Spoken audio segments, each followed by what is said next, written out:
Good evening, ladies and gentlemen, and welcome to another edition of What's Happening. I'm George Binns, and I'm here with my co-hosts, Gail Burke and Elliot Margolis. And we're doing another one of these 5-2 routines. And again, the reason it's -2 is because we've invited several other opinions to join us and still got no takers. So if anybody out there in television land thinks that they would like to join us some evening and have a discussion about their favorite subject, we got space around the table. So where would you like to start tonight, Gail? Well, I think I want to start with a local issue, and it's that movie that was shown at a Marblehead Unitarian Church a couple of weeks ago. The movie was called The Occupation of the American Mind, and before the movie was shown, the word was out that it was going to be shown. And the head of the Unitarian Church in Marblehead received some complaints from some clergy, including several rabbis and I believe a couple of ministers, to please not show the film. They decided to ignore these protests, and they showed the film. And supposedly, it was supposed to be an educational kind of thing, where they were going to be talking about the conflict between the Palestinians and the Israelis. So what happened is there were protests outside of the church the day of the showing. And the protesters held up signs and so on and so forth. It was a peaceful protest. There was no violence or anything like that that went on. And since that time, there have been a number of letters in the newspaper, both pro and con, about the movie, the content of the movie, and the reasons for showing it. I imagine that you must have read a few of the letters. And I read them, and some of the people that had written had seen the movie, and others had not. I had not seen the movie. So today I went onto the internet, and I didn't see the movie, but I found that it was being promoted by a far left-wing group called Democracy Now! I don't know if you've ever seen their show. They're on almost every day, and it totally leans to the left. And they interviewed the fellow who narrates the movie, who is the founding member of the rock group Pink Floyd. And he was talking about how years ago he became involved with the Palestinian problem, and he's very pro-Palestinian. And he went on to talk about the movie and what it did. And apparently it does show the Israelis as propagandists. They seem to have ignored any of the violence coming from the Palestinian side. Shocking. Isn't that shocking? That's shocking. But here's the question. What right do the Palestinians have to the land? They were first in the country of Transjordan many moons ago. And when Israel was formed, Transjordan kicked them out. Syria wouldn't accept the Palestinians. Lebanon wouldn't accept the Palestinians. Egypt wouldn't accept the Palestinians. Nobody wanted the Palestinians because, frankly, the Palestinians at the time were not good people. Now, are they better people now? Well, let's see. They throw bombs at Israel, killing innocent people. Does that say you want peace? Well, I think worse than the bombs is they're lobbing missiles across the border from Gaza, and they're building tunnels underneath the walls and underneath the boundaries, trying to sneak in. So there is a faction within this Palestinian group, Hamas and Hezbollah, that they are causing trouble. And their whole solution to the Palestinian-Israeli conflict is we'll just go to war and kill all the Jews. And when that's all done, then we will take over the land. So the point being, they're not peace-loving. They don't want peace. Here's the reality. When people are born, they don't hate anybody. That's right. They're taught to hate. Oh, yeah. Okay? You've got 5- and 6-year-old Palestinian kids learning how to use a gun and to kill people. No, to kill Jews. Excuse me. Well, okay. So are the Palestinians peace-loving or peace-wanting? No, they're not. That's the fact. I personally think the United States ought to cut all funds away from the Palestinians until they seriously want peace. That brings up a good point. Oh, thank you. There, You don't often tell me that. I know. There is an act called the Taylor Force Act that just cleared committee.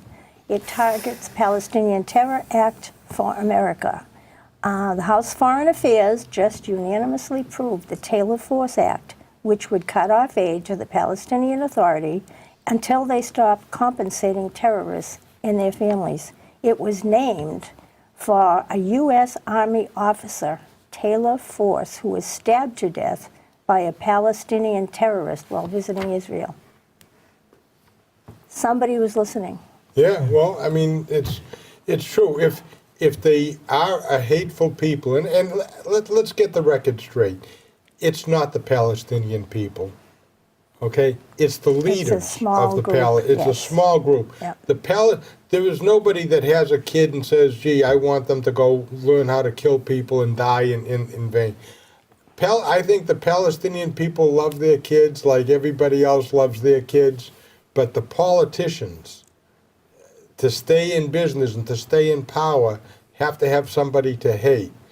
And you've heard the expression, the enemy of my enemy is my friend.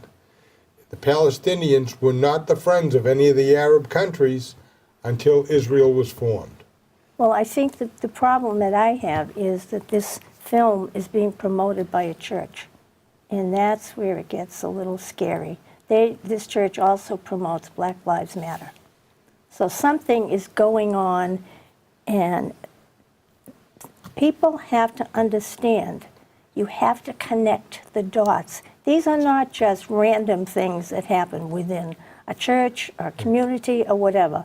They all connected. Well, the other part of this little exercise is the group that put this film together is also in the business of trying to convince colleges and universities and anybody they can to divest themselves in anything to do with Israel. Right. Yeah. So there is another ulterior motive behind this film. It's not just we want to educate you about the situation. We want to convince you that you have to go a step further and take certain actions. And I guess you brought it up Monday. There was the University of Michigan. Yes. We're having a discussion about doing the same thing and taking the money from the endowment funds and taking out the investments that have anything to do with Israel.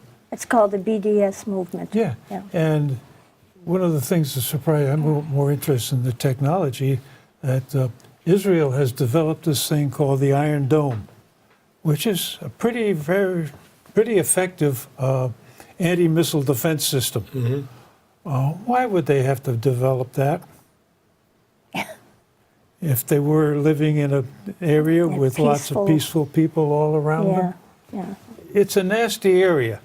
It is, and you know, when the elementary school kids go to school, and let's say they're out in the playground, do you know that there's actually places for them to go and that they're taught to go if they hear a missile on the way? Oh, yeah. I mean, it's incredible. But you know, the problem Well, it's like with this country was during the Cold War. yeah, They hide under Hide your under desk your when desk. you have the siren. the problem that I see with liberals, and as you say, this is a liberal group that's promoting this, is liberals are incapable of understanding the consequences of their actions. They say, gee, it would be so nice if we could do this for all these people. Take our borders down, let everybody in, help them out. Who's going to pay for it? Well, You know- one of the things that gets to me is the hypocrisy of the liberals. You're bringing that up. That on one hand they say that, oh, we need to have a single-payer system like Canada. Okay. And talking about health care and this whole exercise of whether you're going to eliminate the Obamacare or not. Well, if you go into it and look at it, it says, well, why don't we look at what else Canada is doing? They've got a very interesting immigration system up there. And just for the heck of it, I pulled up the data sheet, and anybody can get a copy of this thing. It's called Canadian Immigration Law Firm of Lone Liechtenstein, Skilled Workers Points Calculator. So if you want to get into the country, you got to go through a list of tests on yourself and get something like 67 points out of 100. And for instance, if you're over the age of 47, you get 0 points. If you're under the age of 18, you get 0 points. So they're very specific about what kind of a group they want. You got a PhD, you get 25 points for that. Well, we used to have a system like that in this country. You used to need sponsors. You used to be able to, if you had a skill, you get a certain number of points. And we wanted quality people coming in, not people just to come in to go on welfare, where you and I have to pay for them. Well, yeah, Canada's got one that you have to have experience, some sort of skill. If you have worked for a year in Canada or 2 years in Canada, you get more points for that. And at the same time, they're talking about, well, we got, like you said, open the borders to let everybody in. Canada makes the comment that we really like immigrants because most of the immigrants are better educated than the average Canadian. This is a quote from the Prime Minister. So they have a very, very strict system of vetting the immigrants before they come in. And Mexico does the same thing. You can't just walk into Mexico. Remember the soldier that made the wrong turn? He had a gun in the back of his car. He spent a year or two in jail. Yeah, because Obama did nothing for him. Didn't help him out when at Trump all. goes and helps those 3 basketball players, one of the fathers says Trump did nothing. Yeah. Well, It gets to be another one of my sore points that there was a thing in the paper today that President Trump was honoring some of these Navajo Right. Indians who were doing the code talking during World War II. Right. And there was 2 comments that came up in the liberal press. One is, oh, he did it in front of the picture of Andrew Jackson. And he's the Indian killer. Andrew Jackson was the guy that started the Democratic Party, but they don't tell you that out of it. The other comment that was made is he also made a comment about Pocahontas in front of the Indians. Right. And she was very upset about it. She called it a racist remark. Yes, I've heard that Pocahontas is now racist. Yeah. But Where do they come up with this stuff? well, this They're is the whole. liberals. They're And this is the thing deranged. but the story was that there are 2 of the survivors of World War II who did some great stuff for us. And I would imagine that most of the people that saw the picture and saw code talkers had no idea what they're talking about. This should have been an article written about what they did, how they were so valuable to us, what kind of havoc they raised with the people in Japan, especially trying to crack the code, because nobody in Japan Nobody could could speak understand Navajo. them. So what you're suggesting is that the press should have said something like, gee, President Trump is honoring people that actually help the country. Yeah. Is that weird? Silly. You are That so silly. doesn't occur I to mean- them at all. Why are they being honored? You want to know why they're being honored? Yeah. Silly. Yes. But they pick on the Pocahontas thing. Now, I'll be the first to admit sometimes Trump ought to learn to keep his mouth shut. Yeah, That but might not have been the place for that. he does it. He doesn't do it offhanded as it may appear. I think he does it on purpose because you know what it does? It gets them talking about whatever it is he wants them to talk about. And they're ignoring other stuff. Not always good, but at other times it But is. still, it's the press's responsibility to say he's honoring these Native Journalists. Americans because of what they did for World War II. And journalists would do that. You can see, Well, we have don't have very few journalists in this journalists country. anymore. They're gone. We don't have it. Well, We don't have it. As All I've right, let's started, move on to another topic. well, I was The talking. bell rings. Okay. As mentioned before the show started, this, Don Stacy used to live in town, and he moved out, and he still sends me emails.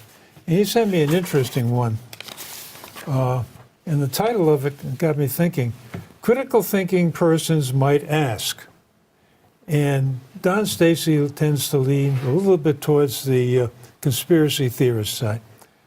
But when you start to think about it, conspiracy theorists start to ask questions like this guy that shot up all the people in Las Vegas.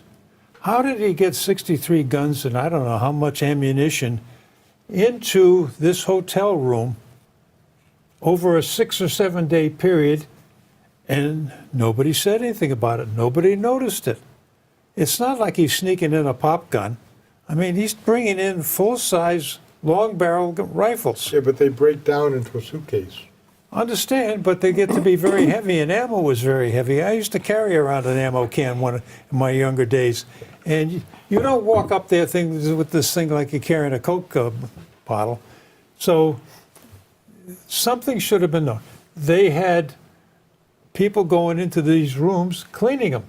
Didn't they notice something? How do you hide that much stuff in one of these rooms? So you can get the question going as what happened there?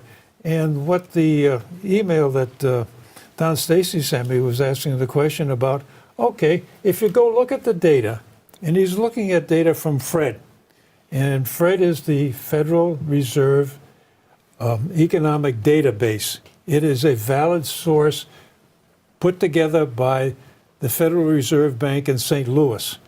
And the two charts that he showed very clearly point out that we haven't got an increase in revenue, tax revenue, over the last couple of years. But yet, everybody's working. The market, Dow Jones, NASDAQ, they're all up, breaking new records. But there's no tax revenue coming in from these things. And the question they finally come down to is, well, if all these people are working and they're not paying taxes, is this the group that Mitt Romney was talking about way back when, the 47.5% that don't pay taxes? Now there's more of them, and the ones that are working are not making enough money to pay taxes? So the real issue is, why do we focus on unemployment rate that is a very well massaged number for lots of reasons? It can be skewed very easily. Oh, and the classic one is they don't even include in the unemployment rate people who have stopped looking for work because they gave up. You can play with numbers any way you want, but the bottom line is, I mean, I think you're going to see an increase in tax revenue this year because of the deregulation of a lot of things that Trump has deregulated. So I think that more tax revenue will come in. If we have this tax plan that Trump wants, you're going to see more revenue coming in. But there's a lot of congressmen and senators who say, you know, it's going to increase the deficit. Well, here's my question to them. Why the hell don't they do their job and reduce spending? Yeah. Well, that's Okay? the sticky wicket. And again, it's reduce spending on illegals. If people come in here, why do we have to automatically give them welfare? We don't need to do that. But we encourage illegals to come in here. Don't tell me it's undocumented. They're illegal. Yeah. And I'm paying for them. Well, I Absolutely. can go back to my favorite chart on Canada. One of the criteria that they have is, okay, do you have a job when you get here?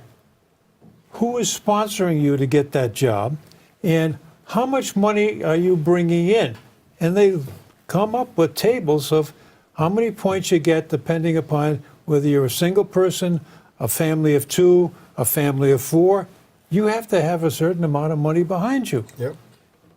So you don't come into the country and immediately go on welfare. The problem with what you're saying is real simple. That's logical. I know. And It just makes liberals much are too not much logical. sense. And that's where the disconnect is coming in. Yeah. You read some of this stuff, and one of my favorite ones this week is Jeff Bezos finally made the $100 billion net worth threshold. Right. I don't know if it lasted for too many days, but he crossed the threshold.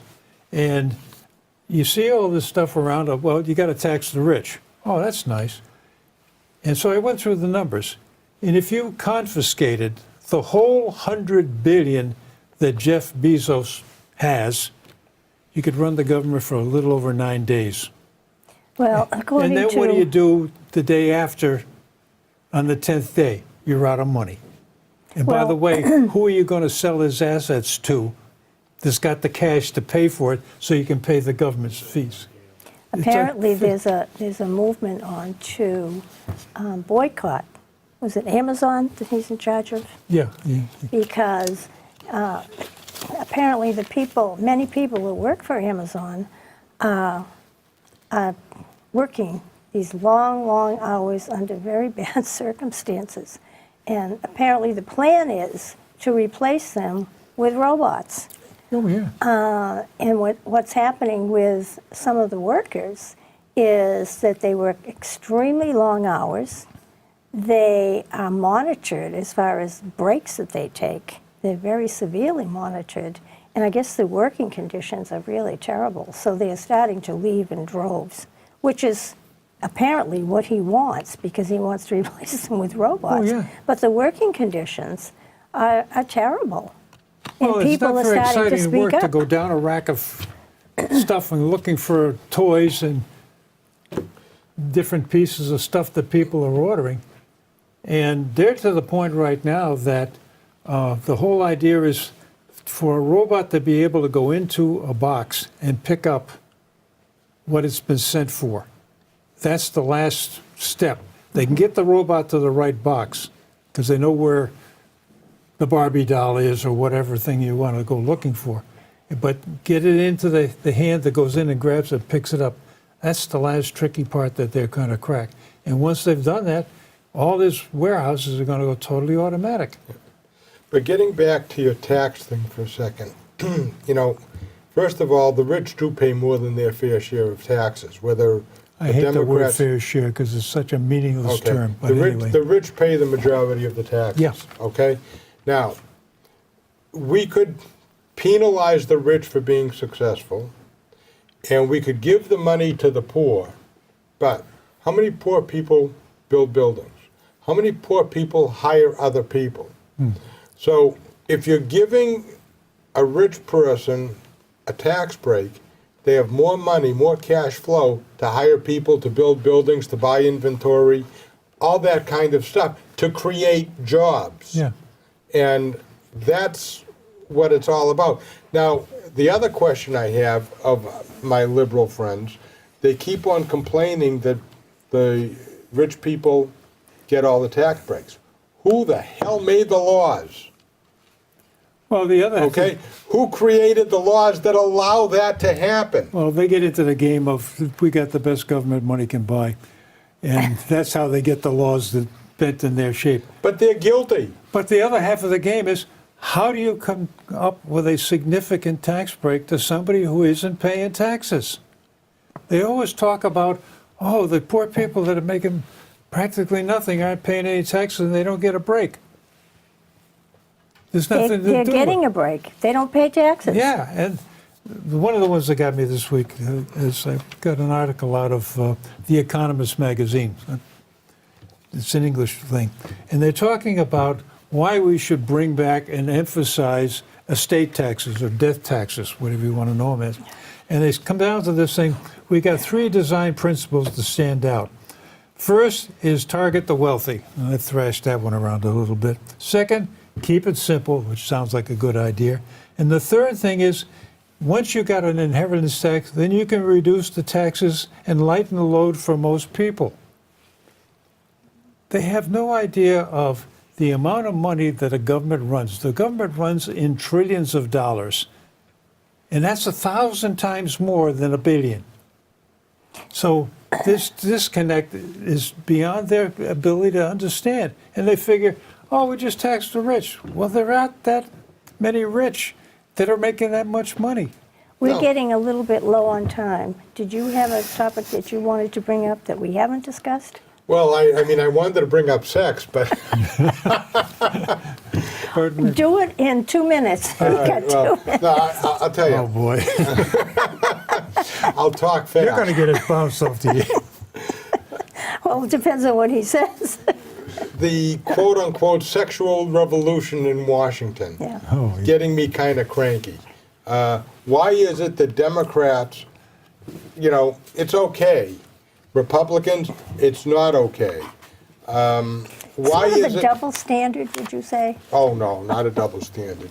Why There's no is it standards. that Yeah. the taxpayer is paying people off to not say that this senator or this state representative or this guy here, that these guys did this? Why are we paying for that? For all we know, every single congressman has been accused of sexual predatorship, so to speak, but we don't know because they won't tell us. It's our tax money. We have a right to know. And if they don't tell us, all we can assume is that everybody's doing it. So I'm assuming Seth Moulton is guilty, and I'm assuming he's guilty because we don't know that he's not guilty because he won't tell us. Yeah. Because we don't know where the payoffs are going, and we don't know who they're going to or why they're going there. Yeah. That's where our revenue's going. Well, $15 million of it. Now, they're going to say $15 million isn't a lot, but $15 million, to me, That's a lot of money. You take, nickels and dimes add up to dollars. Absolutely. Yeah. And if Congress was doing its job, which they haven't done for years, 15 million here, 5 million there, 10 million there, it adds up. You're talking real money. Yeah? Yeah, yeah. So that's my comment on sex. Anybody else have a comment on sex? Well, I just hope 2018, with this next election, that people really start to figure out that we're not being represented very well. And if they haven't learned that by now, you better get on the stick and learn it, because we need to have people that are truly going to represent us. And speaking of not representing us, if they don't, we need to get on your role of term limits. And that's starting to pick up some momentum. Term limits is being talked about more and more. So that's a key. When you have these congressmen and senators that are in there for 25, 30 years, get rid of them. We don't need them. Conyers has only been there for about 40 years. How many women has he dealt with? But Nancy Pelosi says it's only accusations. But with Judge Roy Moore, it's not it's only accusations, but he's guilty, Yeah. and Conyers isn't. He's tried and convicted before the fact. Yeah. Yeah. Anyway, thank you, gentlemen. It's been a joy, as usual, to have these discussions. We hope that the viewers have enjoyed it, and we will be back again. We do this occasionally just to keep you up on what's going on. So thank you very much for watching, and we'll see you soon.